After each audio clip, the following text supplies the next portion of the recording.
Dear student, today we will see effects of electric current numericals.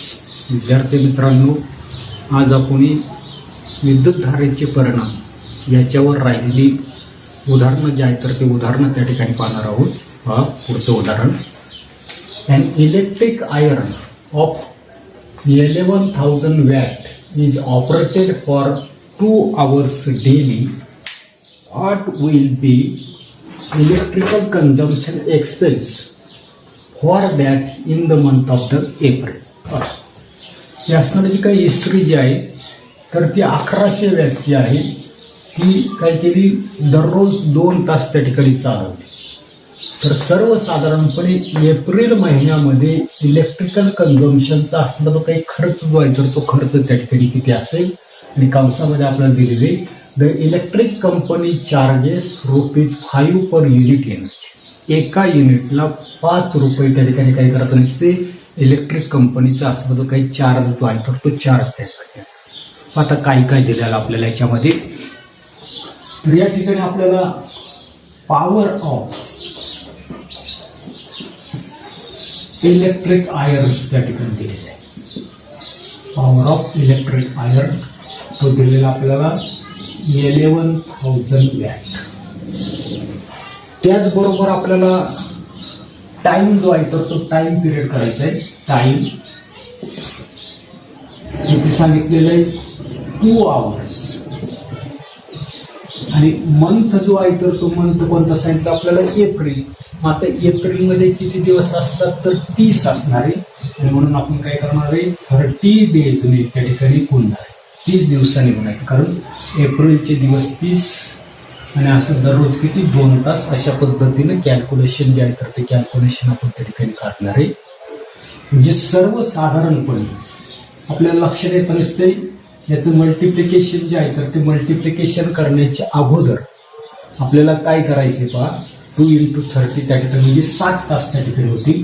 पहा त्या ठिकाणी 30 days याने आपण त्या ठिकाणी म्हणते म्हणजे टोटल दिवसाला किती 2 तास असे 30 दिवसाचे 60 तास त्या ठिकाणी होते. म्हणजे 16 आवर्स त्या ठिकाणी असणार आहे. त्याच्यानंतर पुढे आपल्याला दिलेले की ₹5 पर युनिट ऑफ एनर्जी. तिथे सांगितलं रेट तर तो आपल्याला काय सांगितलेलं आहे की ₹5 पर युनिट एनर्जी एक्सपेन्स आपल्याला त्या ठिकाणी काढायचा आहे. खर्च जो आहे तर तो खर्च काय करायचा आपल्याला फाइंड आउट करायचा शोधायला त्या ठिकाणी. आता याच्यामध्ये किती युनिट्स त्या ठिकाणी होतात तर हे आपल्याला त्या ठिकाणी काढायचे. आणि ते काढण्यासाठी फॉर्म्युला आहे N = power × time divided by कशाने डिवाइड करणार आहे. आता आपण मागं पाहिलेलं की 1000 वॅट आवरनं त्याला काय करायचे मल्टिप्लाय करायचे आणि त्याला काय करायचे जेवढे युनिट असतील तर त्या एवढ्या युनिटने काय करणार आपण मल्टिप्लाय करायचं. आता पॉवर जो आहे तर तो पॉवर किती दिलेला आपल्याला 11,000 वॅट. टाइम किती आलेला आहे तर 60 तासाचा आहे. भागिले पुढे भागिले काय सांगितलं आपल्याला की सर्वसाधारणपणे 1000 वॅट आवर पर युनिटने त्याला काय करणार आपण त्या ठिकाणी भागणार. तर हा भागाकार जर केला बाकी 3 शून्य आहेत. हे 3 शून्य गेले येते जे सर्वसाधारणपणे 1100 वॅट आहे. इथे 1100 वॅट आहे. हा 1 शून्य आहे. 11 × 6 जे किती आले N ते येताना ते आपल्याला 60 युनिट्स त्या ठिकाणी म्हणजे 60 युनिट्स त्या ठिकाणी पडताना दिसतात. एप्रिलच्या महिन्यामध्ये दररोज जर आपण त्या ठिकाणी 2 तास इस्त्री जर वापरली तर 66 म्हणजे 66 युनिट्स त्या ठिकाणी होताना दिसतात. आणि म्हणून आपल्याला त्या ठिकाणी इलेक्ट्रिकल काय करायचे इलेक्ट्रिकल कन्झम्पशन एक्सपेन्स तर तो खर्च कसा काढता येईल तर 66 युनिट गुणिले आपल्याला एका युनिटचं चार्ज आपल्याला दिलेलं आहे. तिथे दिलेलं आहे 5 रुपये पर युनिट. म्हणजे याला 5 ने काय करायचं आपल्याला त्या ठिकाणी गुणायचंय. लिहिताना मी देतोय ₹5 पर युनिट. म्हणजे 66 गुणिले 5, 6 पंचे 30, 6 पंचे 30 आणि 3 33. म्हणजे 330 रुपये त्या ठिकाणी असणार. तो काही खर्च जो आहे तर तो खर्च त्या ठिकाणी असणार. इथे म्हणजे अशा पद्धतीने हे असणार जे काही एक्झाम्पल जे आहे तर ते एक्झाम्पल आपल्याला त्या ठिकाणी सोडवता येईल. आता त्यानंतर पुढचं उदाहरण आपल्याला दिलेले and electrical appliances of rating 300 watt is used for 5 hours per day in the month of the March find the number of the units consumed. एक असणार जे काही विद्युत उपकरण जे आहेत की ज्याचा पॉवर त्या ठिकाणी 300 वॅट आहे, हे दररोज 5 तास त्या ठिकाणी चालवतं. कोणत्या महिन्यामध्ये? मार्च महिना जो आहे तर त्या मार्च महिन्यामध्ये असणारं जे काही उपकरण जे आहेत की ज्याचा पॉवर त्या ठिकाणी 300 वॅट आहे, अशा प्रकारचं उपकरण मार्च महिन्यामध्ये 5 तास त्या ठिकाणी दररोज त्या ठिकाणी चालवलं तर किती युनिट त्या ठिकाणी पडतील, अशा प्रकारचं उदाहरण आपल्याला त्या ठिकाणी दिलेलं आहे. आता याच्यामध्ये पहा की सर्वसाधारणपणे आपल्याला काय काय दिले त्याचा आपल्याला त्या ठिकाणी विचार करायचा आहे. पॉवर ऑफ इलेक्ट्रिक अप्लायन्स त्या ठिकाणी दिलेले आहे.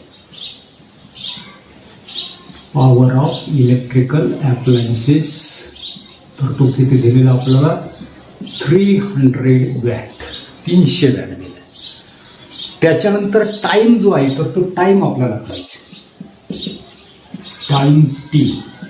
आता काय सांगितलेलं आहे की सर्वसाधारणपणे 5 hours per day, 5 hours per day, दिवसाला किती चालवले? 5 तास.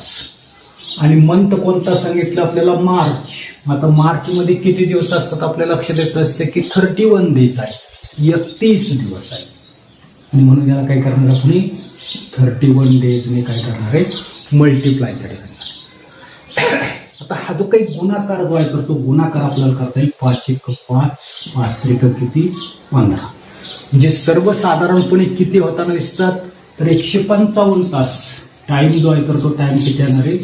155 तास.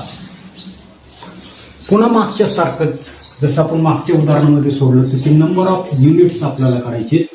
तर नंबर ऑफ युनिट्स इथे ठिकाणी लक्षात ठेवायचे. हेच म्हणजे काय असणार आहे की नंबर ऑफ युनिट्स कसे काढतो आपण? Power into time. आणि याला कशाने डिव्हाइड करतो तर सर्वसाधारणपणे आपण मागच्या उदाहरणामध्ये पाहिले 1000 वॅट आवर पर युनिट येते. त्याच्यानंतर पुढे पॉवर आपल्याला दिलेलं आहे. पॉवर किती दिलेलं आहे? 300 वॅट. आणि टाइम आपला किती आलेला आहे? 155 डिवायडेड बाय 1000. आता ही जी काही कॅल्क्युलेशन जी आहे तर ती कॅल्क्युलेशन फक्त आपल्याला ठिकाणी काय करावी लागेल. आता ही कॅल्क्युलेशन करत असताना पुन्हा बघा या 2 शून्याला हे 2 शून्य म्हणजे राहिले काय की 3 × 155 डिवायडेड बाय 10. 3 ने 5 ला मल्टिप्लाय करा. 3 × 5, 3 × 5 = 15, हातचाला 1, 3 × 5 = 15, 1 16, पुन्हा हातचाला 1, 3 × 1 = 3, 3 × 1 = 4. जे 465/10. आता 1 दशांश तर फक्त आपल्याला याच्यामध्ये द्यायचंय. जिथे किती आलं? 46.5. आणि म्हणून नंबर ऑफ युनिट्स जे आहे तर ते नंबर ऑफ युनिट्स किती असणार आहे? 46.5 युनिट्स. आता फायनल आन्सर काय करायला सांगितलं आपल्याला की पहा काय लिहिता येईल की 46.5 युनिट्स. काय सांगितलं? 46.5 युनिट्स आर कंज्युम्ड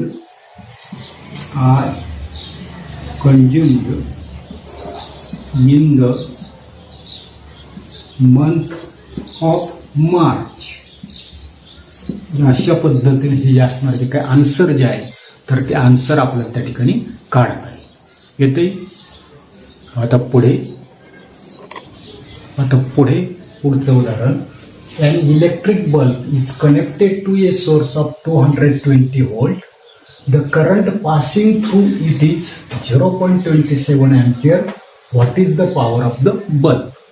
पण या ठिकाणी एक इलेक्ट्रिक बल्ब आहे आणि तो काय केलेला आहे की 220 व्होल्टचा असणारा जो काही उद्गम जो आहे तर त्या उद्गमाला त्या ठिकाणी जोडलेला आहे. त्याच्यामधून वाहणारी जी काही विद्युत धारा जी आहे तर ती 0.27 अँपिअरची दिलेली. तर तो असणारा जो काही बल्ब जो आहे तर त्या बल्बची असणारी जी काही शक्ती जी आहे तर ती शक्ती आपल्याला त्या ठिकाणी काढायला सांगितली. आता याच्यामध्ये काय काय आपल्याला दिले गिव्हन, तर ते गिव्हन मी या ठिकाणी लिहिते. पहिल्यांदा आपल्या लक्षात येत नसते की सर्वसाधारणपणे व्होल्टेज किंवा त्यालाच आपण त्या ठिकाणी पोटेन्शियल डिफरन्स ऑफ सोर्स तर ते व्ही ने दाखवतो. तर ते किती सांगितलंय की 220 व्होल्ट त्या ठिकाणी बरोबर. हे जे काही 220 व्होल्ट जे आहे याच्यानंतर पुढे अजून काय काय दिलंय पहा की current passing through it. Current जो आहे तर तो करंट आपल्याला दिलेला आहे. मध्ये म्हणजे करंट जो आहे तो आपण आय दाखवतो तर तो दिलेला आहे 0.27 अँपिअर. आणि पुढे काय करायचं सांगितलं आपल्याला पॉवर ऑफ द बल्ब त्या ठिकाणी काढायला सांगितलेले. काय काढायला सांगितले पॉवर ऑफ द बल्ब. जो बल्ब जो आहे तर त्या बल्बची पॉवर त्या ठिकाणी आपल्याला काय करायची फाइंड आउट त्या ठिकाणी करायची. मग आपल्या याच्यामध्ये सूत्र आपल्याला माहिती की power is equal to potential difference into current. किंवा दुसरं आपल्याला सूत्र लिहित आहे P is equal to V R. या सूत्राने त्या ठिकाणी काढा. आता साधा फॉर्म्युला याच्यामध्ये फक्त किमती पुट डाऊन करायच्यात. पोटेन्शियल डिफरन्स आपल्याला दिलेलं आहे 220 आणि करंट किती सांगितलंय 0.27 अँपिअर. हा जे काही मल्टिप्लिकेशन जे आहे तर ते मल्टिप्लिकेशन आपल्याला करायचे पहा की सर्वसाधारणपणे पॉवर जो आहे तर तो पॉवर या ठिकाणी पहा मी 220 लिहिले तर त्या 220च्या ऐवजी 250 आपण त्या ठिकाणी घेतोय. 200 दुरुस्ती याच्यामध्ये आहे इथे आहे 250. इथे आपल्याला 250. तर सर्वसाधारणपणे हे मल्टिप्लिकेशन आपल्याला करायचे पहा. 25 150 25 70 175 हा 40 60. 25 दुने 50 50 17 किती आले 67 जे किती आले 675. आणि किती दशांश चिन्ह आहेत तर या ठिकाणी आपल्या लक्षात येत नसते की 2 दशांश चिन्ह त्या ठिकाणी आहेत. पुन्हा या ठिकाणी हा शून्य जो आहे तो शून्य आपल्याला या ठिकाणी द्यावा लागेल जे 67.50 येत नसते. हे काय वॅट. आपलं फायनल आन्सर काय असणार आहे the power of the bulb P is equal to 67.50 watt. अशा पद्धतीचं आपलं असणार जे काही फायनल आन्सर जे आहे तर ते फायनल आन्सर आपण त्या ठिकाणी लिहिलेले. त्याचं युनिट्स जे आहे तर ते युनिट्स आपण अशा पद्धतीने देईल. अशाच पद्धतीचं सेम उदाहरण आपल्याला या ठिकाणी आहे. काय दिलेले पुन्हा if A bulb of 60 watt is connected across a source of 200 watt. 60 वॅटचा असणारा जो काही बल्ब जो आहे तर तो 220 व्होल्टचा असणारा ते काही उद्गम जे आहे तर त्या उद्गमाला त्या ठिकाणी जोडलेलं आहे. Find the current drawn bye. आणि तो बल्ब जो आहे तर तो बल्ब त्या ठिकाणी किती त्या ठिकाणी करंट त्या ठिकाणी त्याला लागेल मिळेल हे आपल्याला त्या ठिकाणी फाइंड आउट करायचे. पण ही अतिशय सोपं उदाहरण आहे. तर या ठिकाणी पॉवर ऑफ बल्ब आपल्याला दिलेलं आहे. Power of bulb P is equal to 60 watt दिलेले. त्याच्यानंतर पोटेन्शियल डिफरन्स व्होल्टेज जे आहे तर ते V किती दिलेले 220 व्होल्ट. आणि काय सांगितले current drawn by current drawn bye it. म्हणजे आय जो आहे तर त्या आयची व्हॅल्यू आपल्याला काय करायची फाइंड आउट करायची. आपल्याकडे सूत्र आहे अशा पद्धतीचं सूत्र आहे. मी डायरेक्ट त्या ठिकाणी लिहितो power is equal to potential difference into current. बरोबर. आता पोटेन्शियल डिफरन्स पॉवर जो आहे तर तो पॉवर आपलं दिलेलं 60 वॅट.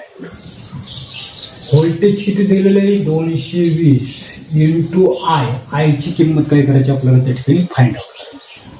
आता आय ची किंमत पहा म्हणजेच ते काय येणार आहे 60 divided by 220 is equal to I किंवा आय इज इक्वल टू 0ला 0.